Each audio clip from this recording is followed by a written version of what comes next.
Barry, how are you doing today? How are you? I'm doing well. I'm doing well. You look better since the last session. I see you got some lipstick on today. Yes. Um, I asked my mom to bring me some lipstick because I think it'll make me feel more like myself. Because I used to feel really gorgeous and was into the whole lipstick thing, actress and all. So this makes me feel like, maybe I have a chance to come back to the old Anastasia. Oh, okay. Oh, Anastasia. Well, could you tell us a little something about the old Anastasia? The old Anastasia is fabulous. Like, she had dreams and goals. She was intelligent. She was very motivational. She serviced others. She liked to help people.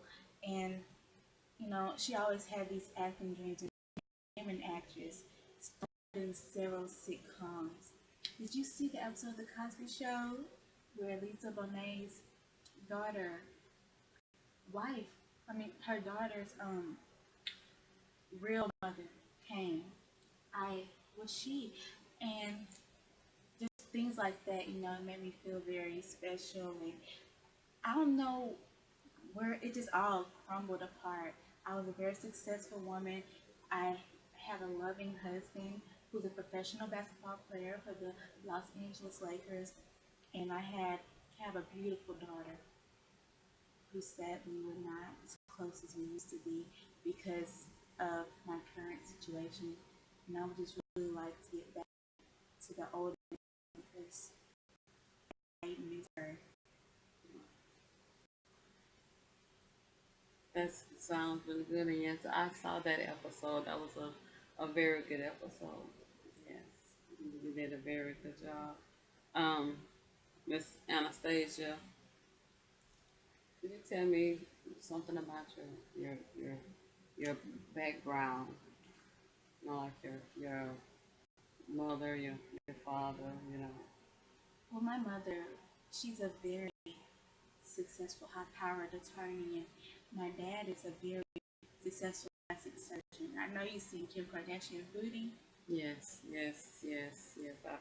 I've seen that creation. My dad did that, Oh, that's and it was very lovely. And like I've always grew up around success. I've never wanted for anything. I've never been around the bad side of life. Like I grew up in Los Angeles, actresses, actors, lawyers, Broadway producers, all of that. Just right around all the time. I flew to Paris and all that stuff for birthdays. I was privileged. well. That sounds like a very fascinating life. Very, upgoing for Yes. a young lady. But could you tell me, with the fact that your mom being and your dad being as successful as they are in their practices, I'm sure that they were very busy. They were very busy. Like I felt neglected constantly because that saying that money can't buy happiness is halfway true because you're happy in a moment when you're buying like that new car, the new shoes, going on these vacations, but who are you spending your time with? Who is giving you that nurturing love and care that you need 24/7?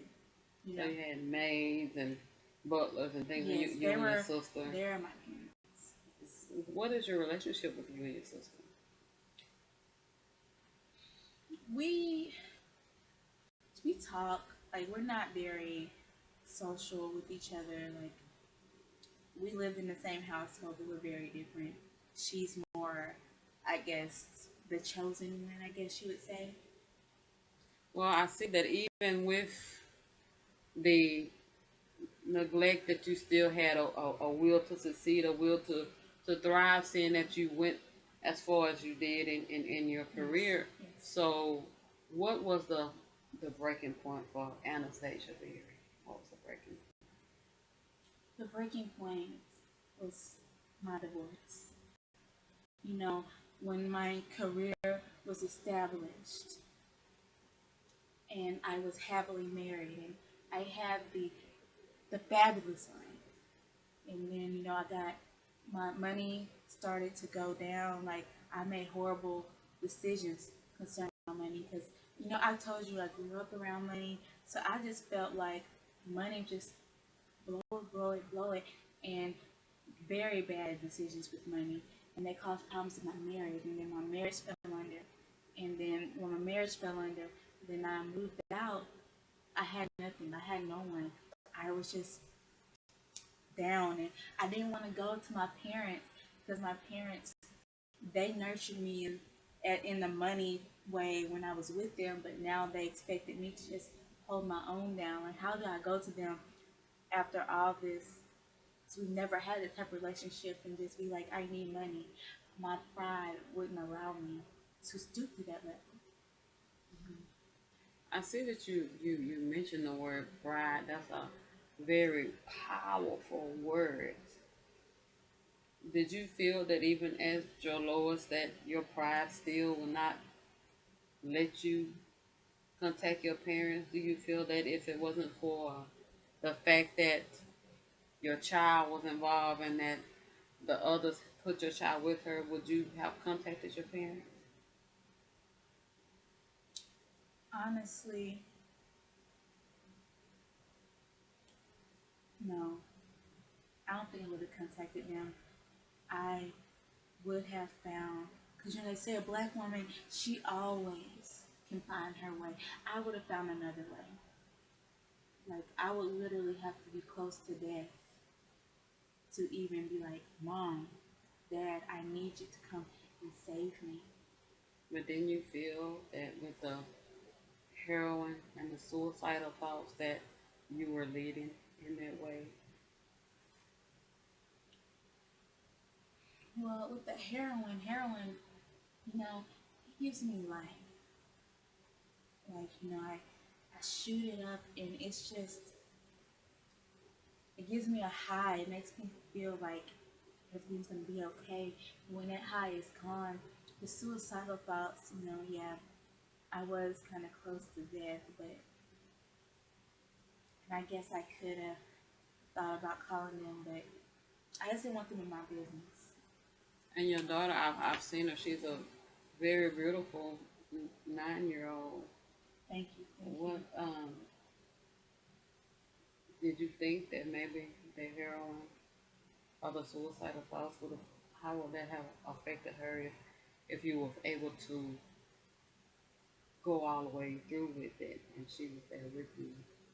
How you ever thought about how maybe you know she would have felt?